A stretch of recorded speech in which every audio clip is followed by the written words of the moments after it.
14절까지 말씀을 함께 우리 교독하겠습니다. 제가 먼저 읽겠습니다. 또 내게 이르시되 인자야 이 뼈들은 이스라엘 온 족속이라. 그들이 이르기를 우리의 뼈들이 말랐고 우리의 소망이 없어졌으니 우리는 다 멸절되었다 하느니라.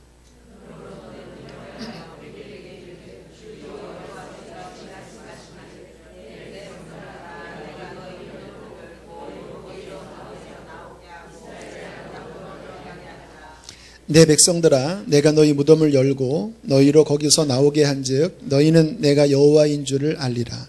내가 또 내 영을 너희 속에 두어 너희가 살아나게 하고 내가 또 너희를 너희 고국 땅에 두리니 나 여호와가 이 일을 말하고 이룬 줄을 너희가 알리라.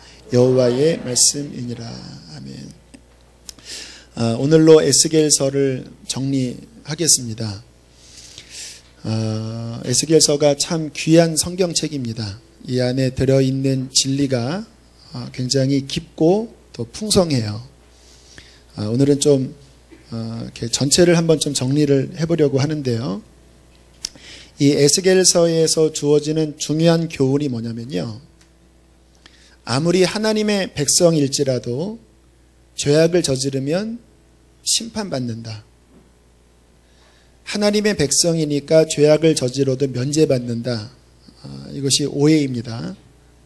하나님의 백성일지라도 죄악 가운데 살면 반드시 심판받는다. 이것이 에스겔서에서 가르치는 아주 중요한 교훈입니다. 이번 주에 한 세 가족을 신방을 했는데 제가 신방 가서 참 큰 도전을 받고 왔습니다. 근래에 하나님을 제대로 만나서 살아있는 믿음을 갖고 계신 분이에요. 대화해보면 알거든요. 살아있는지 조금 식어져 있는지 아니면 아예 무늬만 그리스도인인지. 근데 이번에 살아있는 거예요. 저한테 고백하기를 이제 태어난 느낌이에요 라고 이야기를 하시더라고요. 거듭나신 거죠. 저는 이러한 분과 이야기를 나누면요 너무 기쁘고 흥분됩니다. 생명이 느껴지기 때문에, 진짜가 느껴지기 때문에. 교회는 오래 전부터 다니셨다고 합니다. 처음에는 남편이 다니지 않아서 그렇게 교회에 오면 서글퍼서 우셨대요. 그러다가 신기하게 하나님이 그 눈물의 기도를 들어주셨는지 10년 전부터 남편이 두 자녀와 함께 이제 교회를 다니기 시작한 거예요. 그 여성분들에게 있어서 로망은 그 남편과 온 가족이 함께 그럴듯하게 예배당에 앉아 있는 겁니다. 이렇게. 근데 가만히 보니까 남편이 더 신앙이 좋아지면 싫어하더라고요.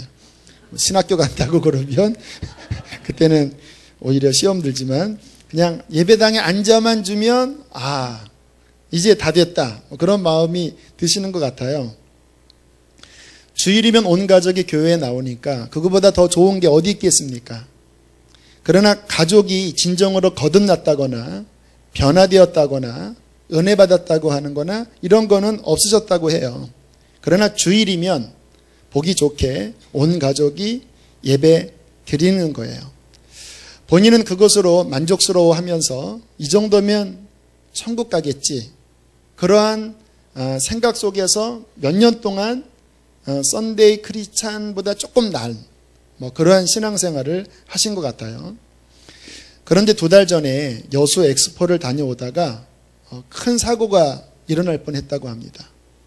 거의 죽을 뻔한 상황에서 극적으로 사고가 피해지면서 살아나게 되었는데, 그리고 얼마 지나지 않아서 어떤 집사님으로부터 간증과 설교를 들으면서 이분이 충격을 받은 거예요.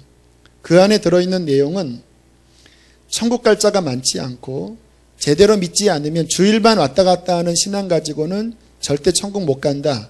이 이야기가 이분의 심령을 그냥 흔들어 깨워버렸습니다. 지금 내가 이 상태면 천국 못 가는구나. 우리 가족이 만약 그때 사고 났다면 다 지옥 갔겠구나.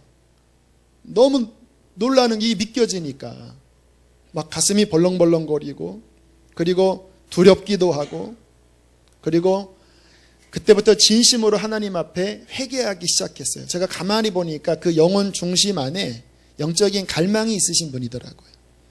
그렇게 해서 회개를 하기 시작하는데 성령께서 임하셔서 그거를 이제 조명이라고 합니다. 하나님의 시각으로 자신의 삶을 비추시는 거예요. 그러니까 자신은 괜찮게 산 줄 알았는데 다 죄였대요. 주일날 예배당에 앉아있는 것도 때로는 딴 생각하고 앉아 계시고, 그리고 예배만 딱 끝나면 또 다른 데 그냥 쏜살같이 본인 위에서 돌아다니시고, 그게 그전에는 이렇게만 해도 됐다라고 생각을 했는데 정말 회개를 하고 보니까 이건 다 죄구나 라는 것이 깨달아지면서 그냥 하나님 앞에 애통한 마음이 들고, 그러면서 또 하나 본인이 이제 굉장히 사랑하는 취미 활동이 있으셨다고 그래요. 하루에 1시간 정도 하는 취미 활동이지만 1시간이지만 본인의 전심이 그 안에 들어있는 거예요. 그거 아십니까? 1시간이지만 나의 전심이 들어가 있어요. 하나님보다 그 취미를 더 사랑해요. 그러면 그것은 우상입니다. 그런데 본인이 그것을 너무나 사랑하는 것이 하나님 앞에 죄라는 것을 깨닫고 이것을 끊어야 되겠다. 그 취미 활동을 하기 위하여 뭐 옷도 사고 이게 굉장히 돈이 많이 들어갔는데 이거를 버리려고 하니까 못 버려지더래요. 얼마나 마음 깊이 이게 뿌리 박혀져 있는지. 그래서 며칠간 고민하는데 막 구토까지 나오더래요. 이 스트레스를 받아갖고. 그러다가 한 3일 뒤에 결국은 결단하고 그 옷가지들을 모아서 결국은 쓰레기함에 버릴 때 느낌이 5년간 그 취미 활동을 하셨거든요. 마치 5년간 키운 자식을 버리는 느낌이더래요. 그리고 또 토가 나오더래요. 여러분 그 느낌 아시나요? 그러고 난 다음에 이분에게 깊은 하나님의 은혜가 임하면서, 그리고 이제는 어디 다니지 않고 그냥 집안에서 성경 보고 기도하고 말씀 듣고. 그런데 저한테 말씀하시기를 그전에는 그런 육적인 어떠한 그 쾌락과 또 재미와 그런 것들을 즐겨봤지만 이 속이 안 채워졌는데 지금은 마음이 채워졌다고. 얼마나 행복한지 모른다고. 지금 그때를 생각하면 끔찍하다라는 거예요. 마음이 바뀌신 거지요. 그러면서 다시 예전 길로 돌아가고 싶지 않다라고 하는 이야기를 들을 때 너무너무 도전이 되는 거예요. 아, 이분에게 구원이 임했구나. 그래, 이게 진짜지.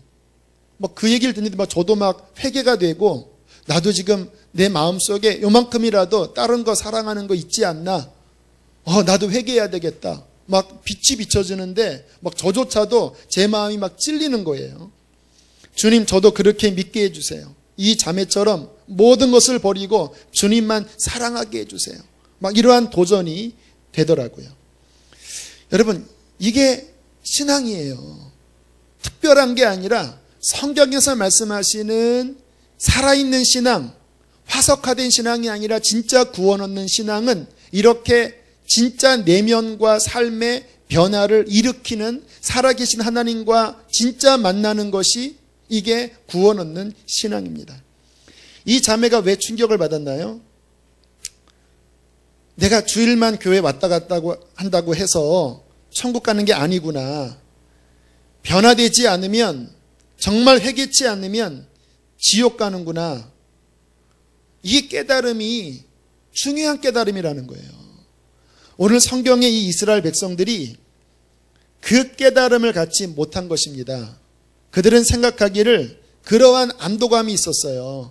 우리가 아브라함의 자손이고, 그리고 우리에게 예루살렘 성전이 있고, 그리고 하나님의 법궤가 지성소 안에 있다고 한다면 우리는 그 육적인 보호막 때문에 괜찮겠지.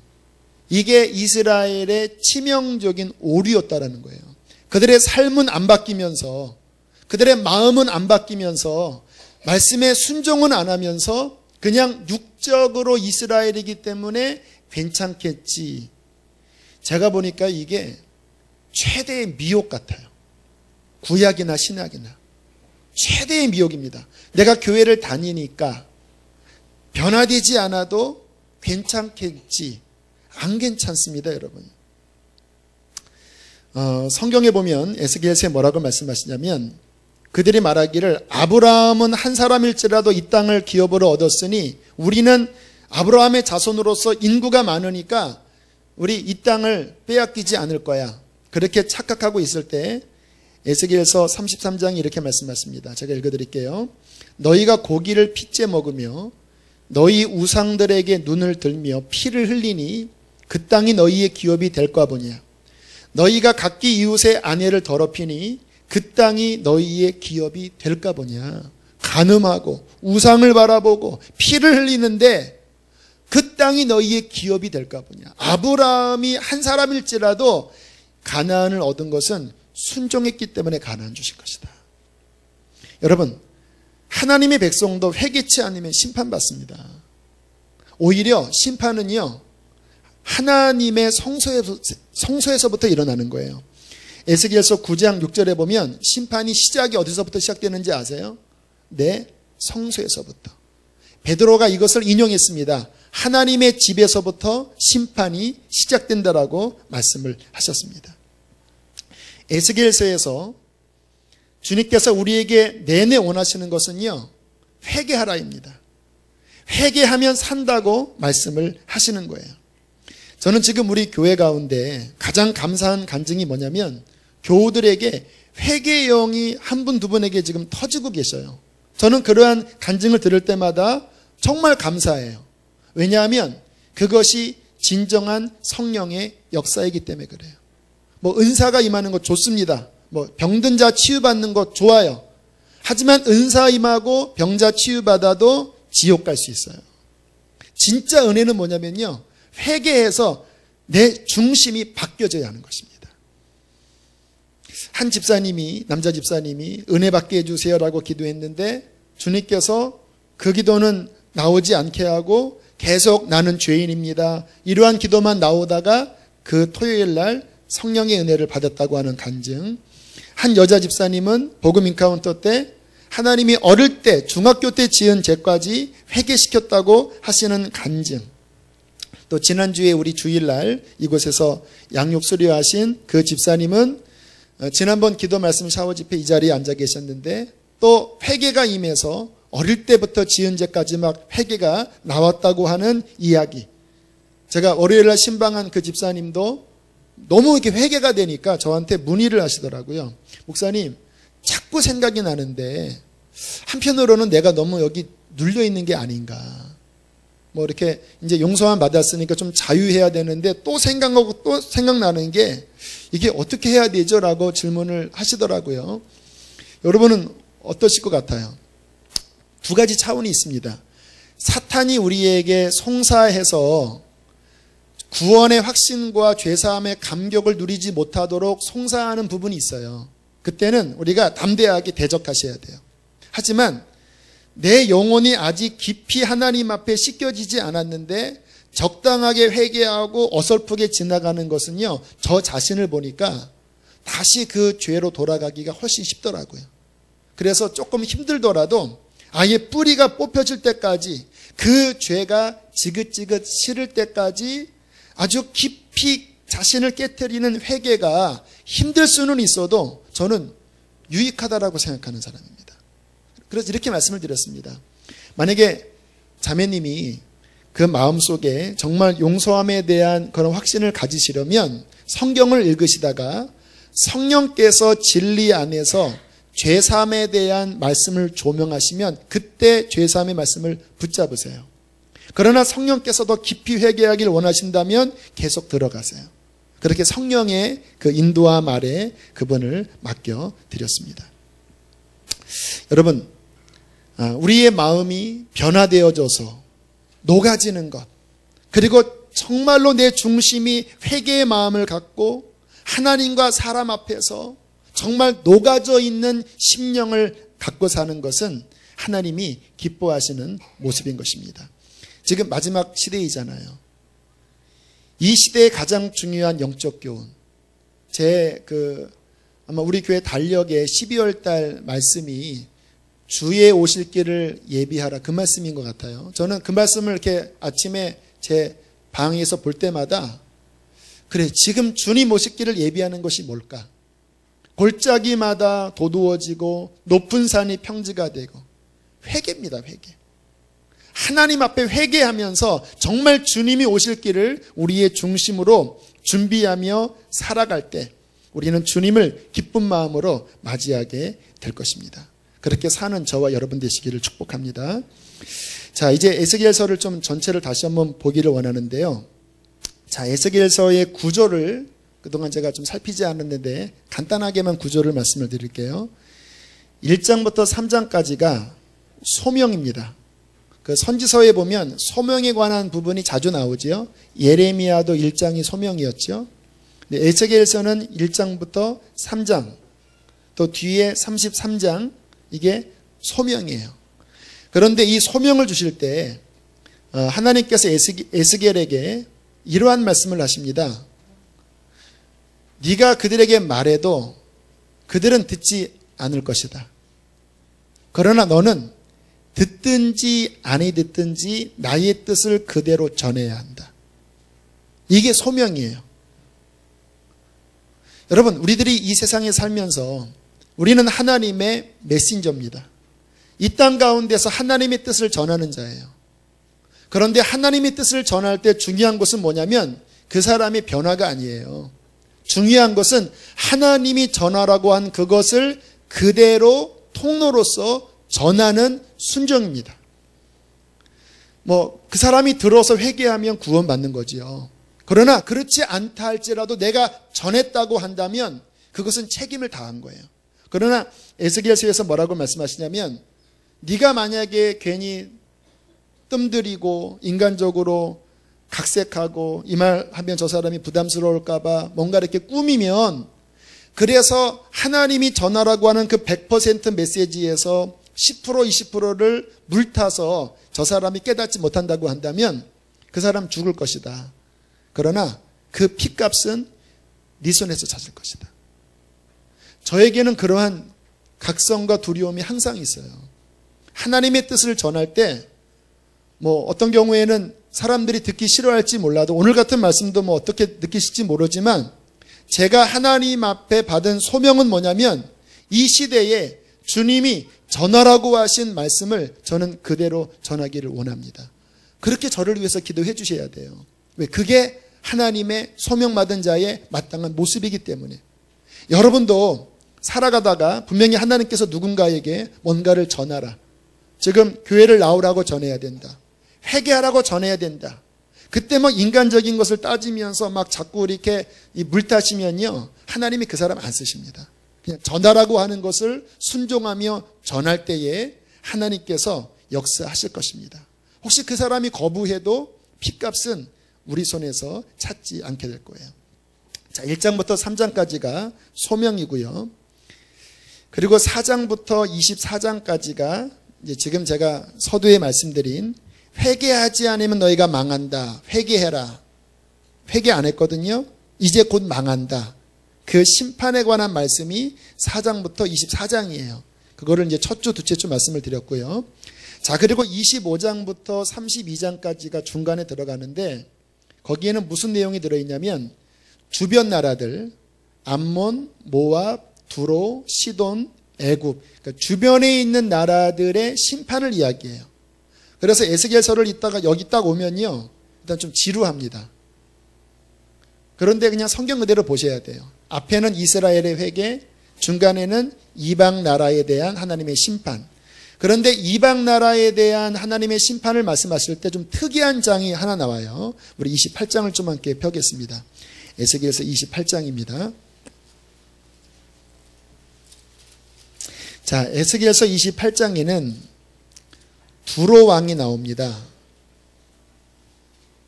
근데 이 두로 왕을 가만히 보면 그 당시 역사적인 두로 왕이기도 하지만 뭔가 좀 특별한 인물을 보여주고 있는 것이라는 것을 알게 되실 거예요. 우리 2절을 한번 읽어보실까요? 시작. 인자야, 너는 두로 왕에게 이르기를 주 여호와께서 이같이 말씀하시되 내 마음이 교만하여 말하기를 나는 신이라 내가 하나님의 자리 곧 바다 가운데에 앉아있다 하도다. 내 마음이 하나님의 마음 같은 채할지라도 너는 사람이요 신이 아니거늘. 자, 12절로 내려갑니다. 12절로 19절까지 쭉 읽겠습니다. 시작. 인자야 두로 왕을 위하여 슬픈 노래를 지어 그에게 이르기를 주 여호와의 말씀에 너는 완전한 도장이었고 지혜가 충족하며 온전히 아름다웠도다. 내가 옛적에 하나님의 동산 에덴에 있어서 각종 보석 곧 홍보석과 황보석과 금강석과 황옥과 홍만호와 창옥과 청보석과 남보석과 홍옥과 황금으로 단정하였으며 내가 지음을 받던 날에 너를 위하여 소고와 비파가 준비되었도다. 너는 기름 부음을 받고 지키는 그룹이며 내가 너를 세움에 내가 하나님의 성산에 있어서 불타는 돌들 사이에 왕래하였도다.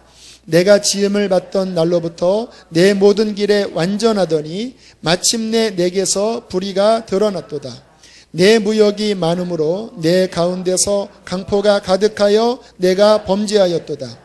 너 지키는 그룹아, 그러므로 내가 너를 더럽게 여겨 하나님의 산에서 쫓아냈고 불타는 돌들 사이에서 멸하였도다. 내가 아름다움으로 마음이 교만하였으며 내가 영화로움으로 내 지혜를 더럽혔으며 내가 너를 땅에 던져 왕들 앞에 두어 그들의 구경거리가 되게 하였도다.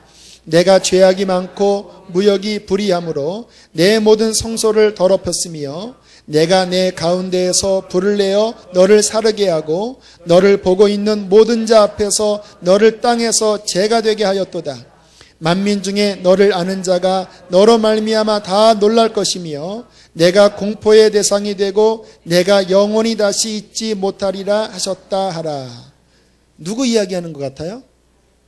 그렇죠. 성경을 보시면요, 그 현재 그 역사적인 그 실존 대상이 1차로 나옵니다. 두로 왕이에요. 그런데 그 1차 대상만이 아니라 그 안에 또 다른 대상이 투영되는 부분이 많이 있어요. 예수님 같은 경우에도요, 이사야나 다윗 같은 그분들의 고백 속에 갑자기 예수님의 모습이 딱 투영될 때 같이 보셔야 됩니다. 이게 다윗의 고백이면서 예수님의 모습이구나. 이런 말씀 같은 경우는요, 요 두로 왕의 모습이 교만하거든요. 그래서 하나님이 이 두로 왕을 통하여 사탄이 어떠한 존재인지를 계시한 거예요. 그가 예전에 완전한 도장처럼 영화롭고 아름답게 지어졌고 능력이 많았고, 그래서 결국 그것 때문에 교만하여져서 하나님이 그를 내던져서 버렸다. 그렇게 사단의 존재가 어떠한 존재인지를 보여주고 있고요. 또한 존재가 여기에 나타납니다. 누굴까요? 지금 읽은 이 말씀이 누구를 이야기하는 것 같아요? 네? 누굴 것 같아요? 네? 누굴 것 같아요? 잘 생각해 보세요. 앞으로 우리가 맞닥뜨릴 인물입니다. 적그리스도예요. 적그리스도. 적그리스도가 사단의 화신이기 때문에 성향이 비슷합니다. 능력이 많아요. 영화로워요. 말을 잘해요. 그런데 어느 순간에 본인이 하나님이라고 이야기합니다. 지금 이 두로 왕도 내가 하나님이다라고 했잖아요. 그런데 사탄도 그가 영화로울 때 내가 하나님과 비길이라 했거든요. 똑같이 적그리스도도 영광이 충만해서 온 세상 사람들이 우러를 때에 갑자기 어느 순간에 성전에 딱 앉아서 I am a God, 내가 하나님이다, 그렇게 이야기를 하는 거예요. 잘 보셔야 합니다. 지금 이 말씀들을 통해서 이 앞으로 흐를 적그리스도가 어떻게 나타나는지를 보셔야 돼요. 이단도 마찬가지예요. 적그리스도의 영을 가진 자가 이단이거든요. 그러니까 뿌리는 같아요. 사탄입니다. 사탄의 뿌리를 통하여 두로 왕도 똑같은 교만해졌고요. 그 사탄의 뿌리로 말미암아 적그리스도도 똑같이 내가 하나님이라고 했고요. 이단도요, 처음에는 그럴듯하게 교리가 나가다가 결정적인 순간에 갑자기 그 교주가 하나님이 돼버립니다. 제가 알고 있는 어떠한 집사님이 한 10년 전에 모든 재산을 다 팔아버리고 어느 그 당시에 센세이션을 일으켰던 한 그 집단에 들어가셨대요.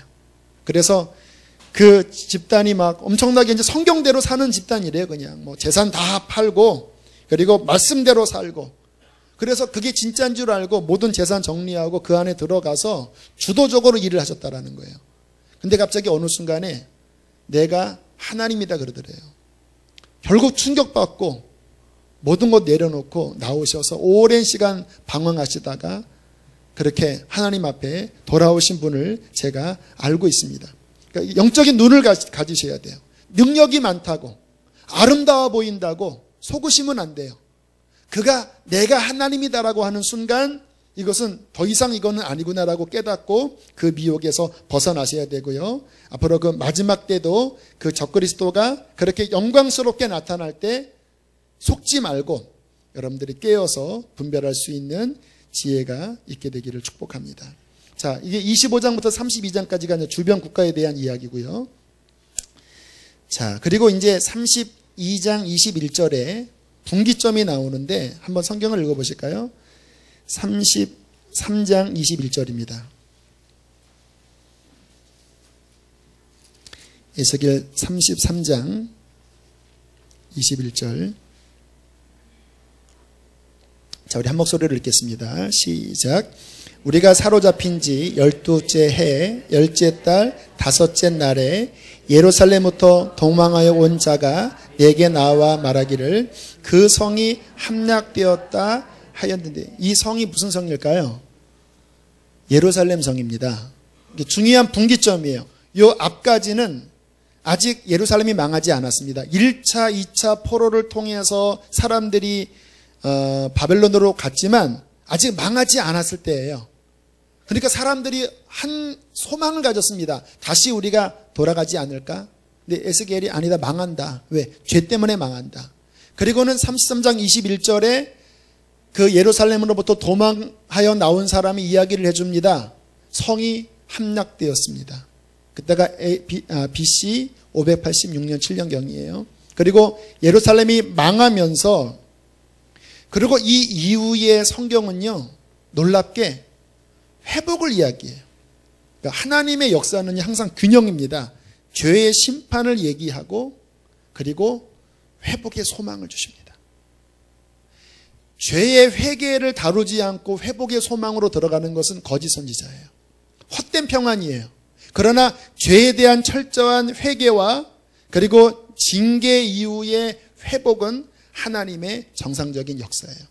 앞으로 여러분들이 뭐 이 교회를 떠나셔서 뭐 또 어떤 교회에 가실지는 모르시지만 지금 드리는 말씀을 머릿속에 새기세요. 만약에 그 메시지가 합당한 회개와 그리고 하나님 앞에 바로 서는 이것 이후의 소망과 구원을 이야기하면 거기는 살아있는 곳이에요. 그런데 이 부분이 없고 그냥 무조건 잘 될 것이다. God is good God. 하나님은 좋으신 하나님이다.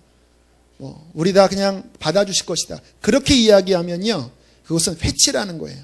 제가 시간상 말씀을 못 드리겠지만 그거는 거짓 선지자의 모습이에요.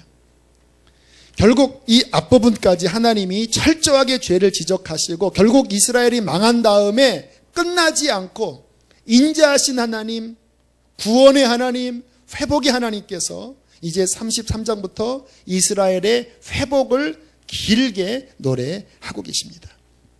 그렇게 성경을 쭉 보시면은 그 눈으로 보시면 하나님의 마음을 쭉 알 수 있겠고요. 자, 이 후반부에 나오는 그 이스라엘의 회복에 대하여 우리들이 성경을 좀 어떻게 이해할지를 여러분과 좀 함께 나누려고 그래요. 이 수요일 날은 그 성경을 이해하는 눈을 갖는 시간이기 때문에 제가 성경을 읽을 수 있는 좀 그 앵글을 여러분과 함께 좀 나누려고 합니다. 에스겔서나 이사야서나 그리고 다니엘서나 예레미야서나 대부분의 선지서를 보면 공통적인 게 뭐냐면 앞부분에 심판을 이야기하고 뒷부분에 꼭 회복을 이야기합니다. 자, 그런 말씀을 볼 때 어떻게 그 이스라엘의 회복을 이해해야 될까? 이 시각이 성경을 읽는 데 있어서 굉장히 중요한 시각입니다. 자, 그 부분을 좀 나누려고 하는데요. 자, 그 이스라엘의 회복을 이야기할 때 첫 번째는 뭐냐면 정말 이스라엘이 회복될 것이라는 것이에요. 지난주에 이양숙 목사님이 오셔서 그 부분에 대해서 이야기를 충분히 나눠주셨죠. 한번 지난주 설교를 못 들으신 분은 인터넷으로 들어보시면 좋겠고요. 이스라엘이 회복된다라는 것은 지금 1948년도에 독립을 했지만 그것이 본론은 아닙니다. 성경에서 말씀하시는 이스라엘의 회복은 뭐냐면 그들이 예수 그리스도 앞에 돌아오는 거예요. 하지만 아직 그들이 예수 그리스도 앞에 온전히 돌아오지 않았어요. 그런데 로마서 11장 25절에 보면 이방인의 충만한 수가 들어오고, 그러니까 복음이 땅끝까지 전해지면서 이방인의 충만한 수가 들어온 다음에 맨 끝에 이스라엘이 하나님께로 돌아와서 함께 하나님 앞에 올라가는 것, 이것이 성경에서 말씀하시는 하나님의 중요한 뜻입니다. 그러니까 이스라엘은 언제 돌아오냐? 끝에 가서 돌아오는 거예요. 어떤 분들은 이러한 이야기 나누면 그게 나랑 무슨 상관이냐, 뭐 이스라엘 나랑 상관없는 나라 아니냐, 그렇게 생각하시는 분도 있는데요. 여러분, 우리가 신앙이 성숙해지면 우리는 하나님의 일에 관심을 가지셔야 합니다. 하나님의 뜻은 뭐냐면요, 온 인류 구원인데 이방인의 구원과 그리고 이스라엘이 하나님께로 돌아오면서 성경의 마지막 퍼즐이 완성이 되는 거예요. 그러니까 우리가 정말 하나님을 사랑한다면 복음이 땅끝까지 전파되는 것, 그리고 이스라엘이 정말 회복되는 그 일에 함께 관심을 갖고 먼저 그의 나라와 의를 구할 때에 하나님께서 우리의 삶을 축복하게 되실 것입니다. 자, 그 이스라엘의 회복을 오늘 읽은 본문에서 말씀을 하시는 거예요. 자, 에스겔 37장으로 다시 돌아가겠습니다. 자, 우리가 잘 알고 있는 에스골 골짜기의 환상 이야기입니다. 자, 37장 1절부터 제가 빨리 읽을게요. 여호와께서 권능으로 내게 임하시고 그의 영으로 나를 데리시고 가서 골짜기 가운데 두셨는데 거기에 뼈가 가득하더라. 나를 그 뼈 사방으로 지나가게 하시기로 본즉 그 골짜기의 지면에 뼈가 심히 말랐고 아주 말랐더라. 완전히 빵 마른 거예요. 그가 내게 이르시되 인자야 이 뼈들이 능히 살 수 있겠느냐 하시기로 내가 대답하되 주 여호와여 주께서 아시나이다. 또 내게 이르시되 너는 이 모든 뼈에게 대언하여 이르기를 너희 마른 뼈들아 여호와의 말씀을 들을지어다. 주 여호와께서 이 뼈들에게 이같이 말씀하시기를 내가 생기를 너희에게 들어가게 하리니 너희가 살아나리라. 너희 위에 힘줄을 들고 살을 입히고 가죽을 덮고 너희 속에 생기를 넣으리니 너희가 살아나리라. 또 내가 여호와인 줄 너희가 알리라. 하니까 이제 막 뼈들이 움직였다라고 하는 잘 아시는 내용이잖아요. 자, 이 말씀을 하신 다음에 하나님께서 뭐라고 말씀하시는지 해석이 오늘 읽은 본문입니다. 자, 11절 다시 한번 읽어보실까요? 시작. 또 내게 이르시되 인자야 이 뼈들은 이스라엘 온 족속이라. 그들이 이르기를 우리의 뼈들이 말랐고 우리의 소망이 없어졌으니 우리는 다 멸절되었다 하느니라.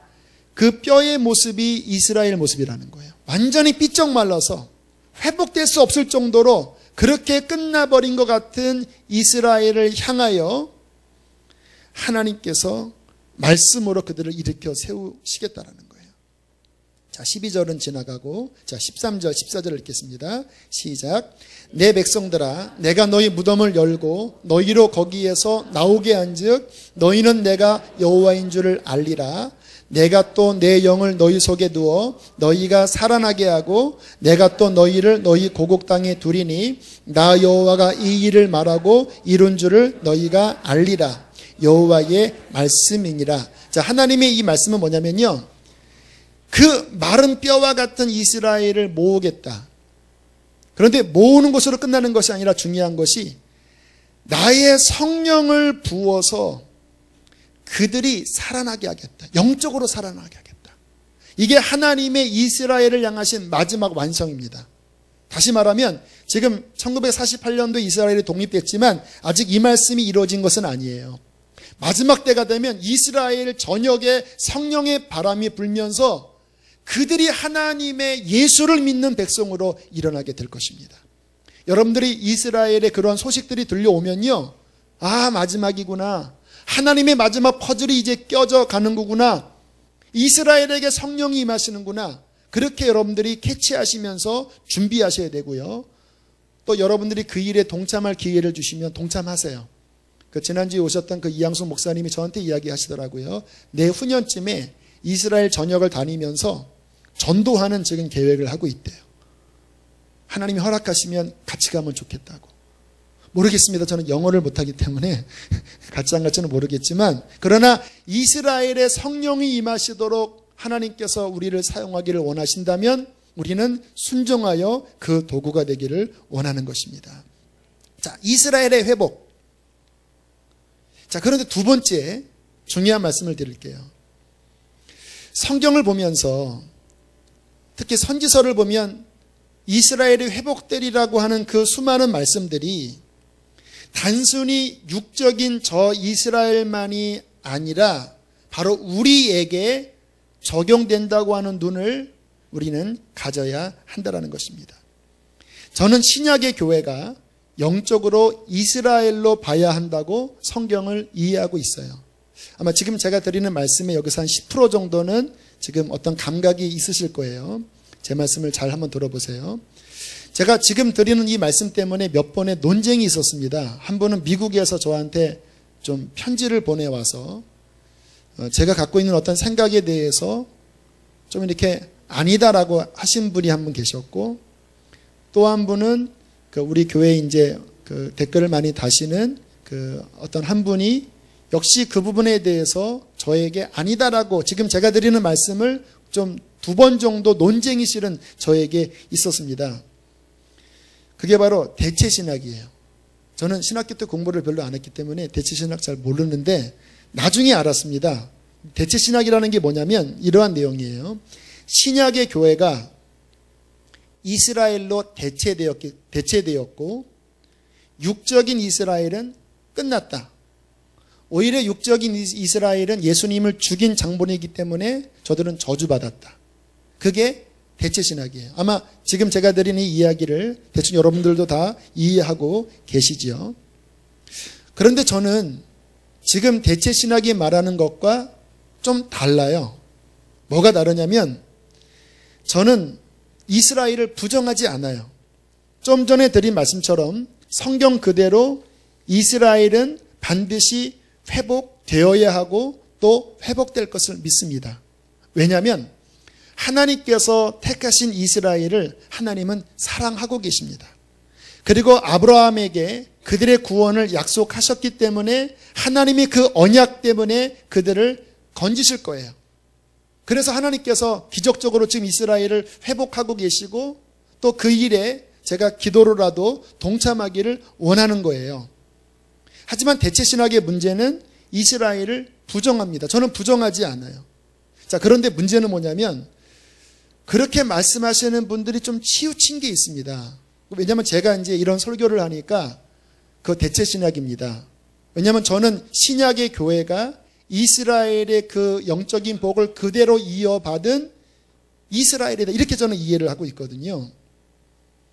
제가 왜 그 부분에 대해서 그렇게 이해를 하냐면 성경을 보니까 하나님의 구원이 예수 그리스도 안에서 완성되어졌을 때 이게 육적인 이스라엘을 초월해서 뭐 이스라엘이든 아니면 이방인이든 상관없이 그리스도의 십자가와 보혈 안에 이방인과 유대인이 거듭나서 one new man, 한 새 사람을 지어서 한 존재로 하나님 아버지 앞에 나아가게 하셨다.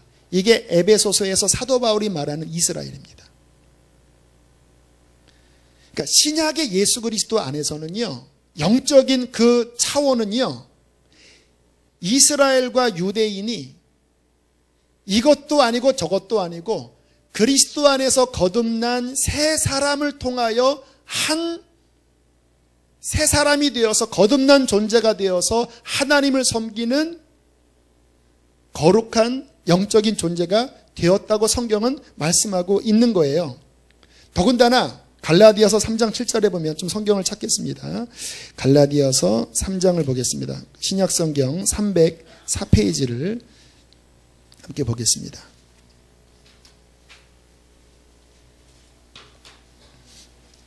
갈라디아서 3장 7절 말씀 함께 읽겠습니다. 시작. 그런즉 믿음으로 말미암은 자들은 아브라함의 자손인 줄 알지어다. 3장 9절을 읽습니다. 시작. 그러므로 믿음으로 말미암는 자는 믿음이 있는 아브라함과 함께 복을, 이방인도 아브라함이 갖고 있는 그 믿음을 소유할 때 아브라함의 자손이 된다라는 거예요. 이스라엘의 그 계열 뿌리 속에 들어간다라는 거고요. 더 중요한 말씀은 갈라디아서 6장 15절 16절입니다. 자, 두 절 말씀을 함께 읽겠습니다. 시작.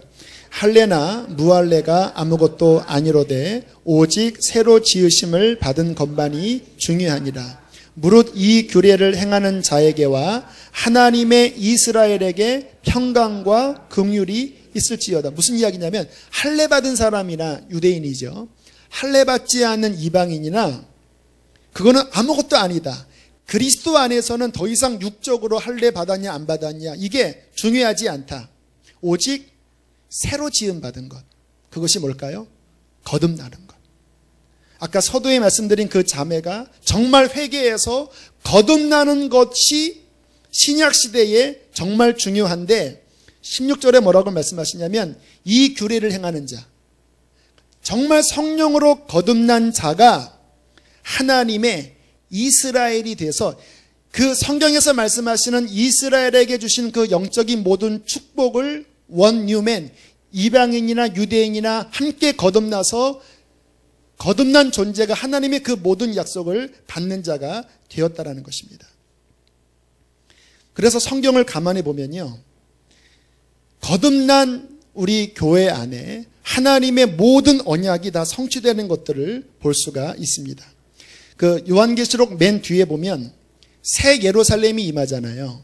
그 새 예루살렘의 모습이 구약의 이스라엘과 신약의 구원받고 거듭난 우리 같은 이방인일지라도 성령으로 거듭나서 새 사람으로 지음받은 우리들이 함께 연합해서 마지막에 주님의 그 영광을 받을 예루살렘의 모습으로 하나님의 구원을 받는 장면을 볼 수가 있는 것입니다. 자, 에스겔서에서 또 하나 말씀을 보는데 우리 12장으로 넘어가겠습니다. 에스겔서 12장. 자, 에스겔서에서 보여주는 가장 중요한 약속이 하나가 있습니다. 에스겔서 12장 19절로 20절 말씀. 자, 함께 읽어보겠습니다. 시작. 내가 그들에게 아닌가요? 에스겔서 11장이네. 11장 19절 20절. 자, 한 목소리를 읽겠습니다. 시작. 내가 그들에게 한 마음을 주고 그 속에 새 영을 주며 그 몸에서 돌 같은 마음을 제거하고 살처럼 부드러운 마음을 주어 내 율례를 따르며 내 규례를 지켜 행하게 하리니 그들은 내 백성이 되고 나는 그들의 하나님이 되리라. 자, 이것이 하나님이 이스라엘이 실패했거든요. 모세의 계명을 지키지 못했거든요. 왜냐하면 그들 마음 안에 있는 부패를 이길 수 없던 거예요. 그래서 하나님께서 뭐라고 약속하시냐면 장차 이후에 내가 나의 영을 그들 마음속에 부어주어서 그 육체의 굳은 죄된 마음을 녹여버리고 너희 안에 부드러운 살과 같은 성령의 새 마음을 줄 것이다. 그리고 성령의 부드러운 새 마음을 가진 자는 어떻게 살아가냐면 하나님의 말씀을 지키며 살 것이다. 성경 다시 한번 보세요. 그들에게 새 영을 주고 돌 같은 마음을 제거한 다음에 부드러운 마음을 주고 20절에 내 율례를 따르고 내 규례를 지켜 행하게 되리니 그들은 내 백성 이스라엘이 되고 나는 그들의 하나님이 되리라. 자, 똑같은 말씀이 36장에도 한 번 더 나와요. 우리 36장을 넘어가겠습니다. 36장. 자, 26절, 27절 같은 내용이에요. 자, 에스겔에서 하나님께서 말씀하고 싶은 가장 영적으로 깊은 이야기입니다. 자, 2절을 다시 한번 읽어보시겠습니다. 시작. 또 새 영을 너희 속에 두고 새 마음을 너희에게 주되 너희 육신에서 굳은 마음을 제거하고 부드러운 마음을 줄 것이며 또 내 영을 너희 속에 두어 너희로 내 율례를 행하게 하리니 너희가 내 규례를 지켜 행할지니라. 같은 이야기죠. 너희에게 성령을 줄 것이다. 마음을 변화시킬 것이다. 그리고 너희는 나의 말씀을 성령으로 말미암아 순종하게 될 것이다. 그러면 너희는 내 백성이 된다. 왜 이 말씀을 하시냐면 그 당시에 율법으로 다 실패해버렸습니다. 육체로 못 이기는 거예요. 다시 말하면 육적인 이스라엘로는 말씀을 못 지키는 거예요. 그래서 때가 되면 예수님 십자가와 부활 이후에 성령이 오시는데 그 성령이 오시는 일의 핵심은 뭐냐면 율법을 지켜나가는 거예요. 무엇으로? 새 영을 우리 마음속에 두어서 굳은 마음을 제거하고 부드러운 마음을 주어서 그 영적인 거듭난 새 사람이 하나님의 말씀을 지켜나가는 것, 그가 이스라엘입니다. 육적인 이스라엘이든 이방인이든 상관없이 할례나 무할례가 중요한 게 아니라 하나님의 성령의 작용으로 이 속이 변화되어서 마음이 변화되어져서 하나님의 말씀에 순종하게 될 때 그가 참 이스라엘이 되는 거예요. 그에게 성경에 말씀하신 모든 이스라엘의 언약이 그에게 성취되어지는 거예요. 할렐루야. 이 눈이 우리에게 열려져야 합니다. 왜냐하면 보니까 자꾸 치우쳐요. 이스라엘이다 또 아니다 다 치우쳐요. 영적인 의미를 보셔야 합니다. 그리고 정말 우리가 추구할 것이 주님, 내가 진짜 이스라엘입니까?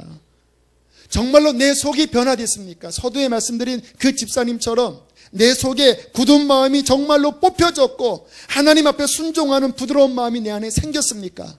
하나님, 내가 하나님의 말씀을 순종하는 참된 백성이 되었습니까? 그 사람이 구원받는 사람이에요. 마지막 계시록에 그 하나님의 새 예루살렘 그 모습은 그렇게 하나님의 성령으로 변화된 참 이스라엘이 구약과 신약을 총망라해서 정말로 성경에서 말씀하시는 성령으로 거듭난 새로 지음받은 그 사람이 마지막 날에 하나님의 영광의 예루살렘이 될 것입니다. 그가 구원받아요. 그래서 구원받을 사람이 적습니다. 지금 제가 말씀드린 이 차원이 잘 이해도 안 될 뿐만 아니라 다들 육적으로 과거나 지금이나 그냥 종교 생활을 자꾸 하려고 그러지 정말 내 마음이 부드러운 마음이 되고 말씀에 순종하는 그 상태까지 가는 여기에 관심이 없이 구약에서도 죄 짓고 신약에서도 믿는다고 하면서도 죄 지으니까 그때도 심판받는 거예요. 저는 우리 교회 안에 참 이스라엘이 일어나게 되기를 축복합니다. 제가 참 이스라엘이 되기를 원합니다. 그분은 성령이 가능하게 하십니다. 십자가가 가능하게 하십니다. 회개하셔야 돼요. 진리를 붙잡으셔야 돼요. 하나님의 평강이 여러분에게 있기를 축복합니다. 함께 이 시간 찬양하고 기도하겠습니다. 말씀이 좀 어려우시면 어떻겠나라는 생각이 들지만 가장 중요한 말씀을 전했습니다. 한 번 더 인터넷으로 보기를 원하시는 분들은 한 번 더 살펴보시면 좋을 것 같아요.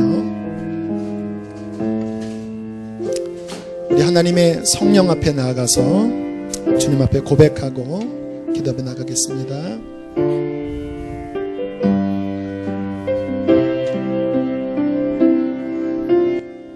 허무한 시절 지날 때 깊은 한숨 내쉴 때 그런 풍경 보시며 탄식하는 분이 있네.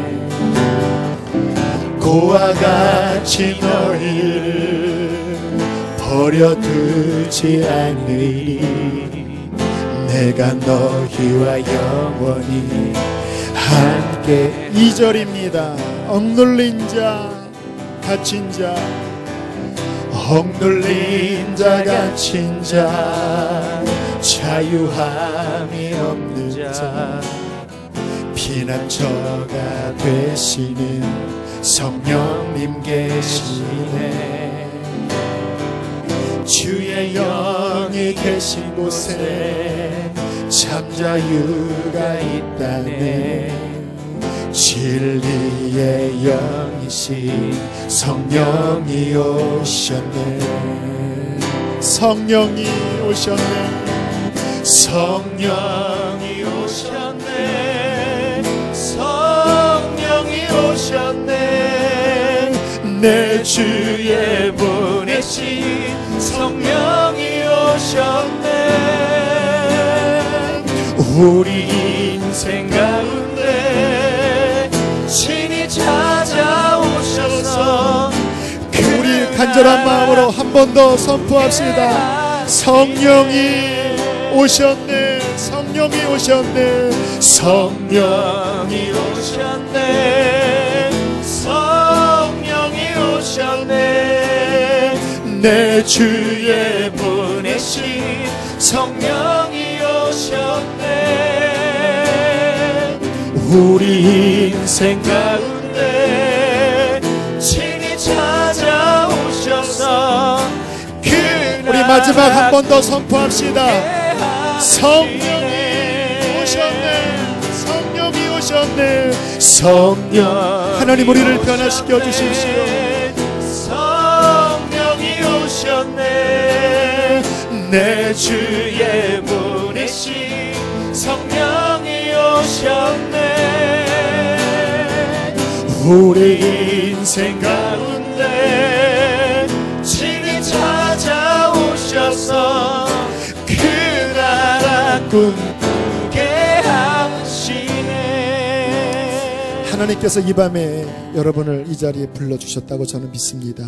여러분 정말 구원 얻는 그 대열로 들어가기를 저나 여러분이나 갈망합시다. 육적인 것은 중요하지 않아요. 내가 모태신앙이든지 내가 이스라엘 사람이든지 그건 중요하지 않아요. 정말 중요한 것은 내가 성령으로 거듭났는가, 내 마음에 변화가 일어났는가, 나에게 하나님의 말씀을 순종케 하는 능력이 임했는가, 나의 가족 안에 그 구원이 임했는가를 여러분 살펴보시고 갈망합시다. 이 시간 함께 기도할 때 하나님 그렇게 변화되기를 간절히 빌고 원합니다. 나의 힘으로 할 수 없사오나 하나님의 성령을 부으셔서 나의 마음을 갈아엎어 주시고 우리 남편과 자녀들의 마음을 갈아엎어 주셔서 정말로 참 이스라엘이 우리 가운데 일어나게 하여 주시옵소서. 우리 주님을 크게 세 번 부르고 기도하시겠습니다.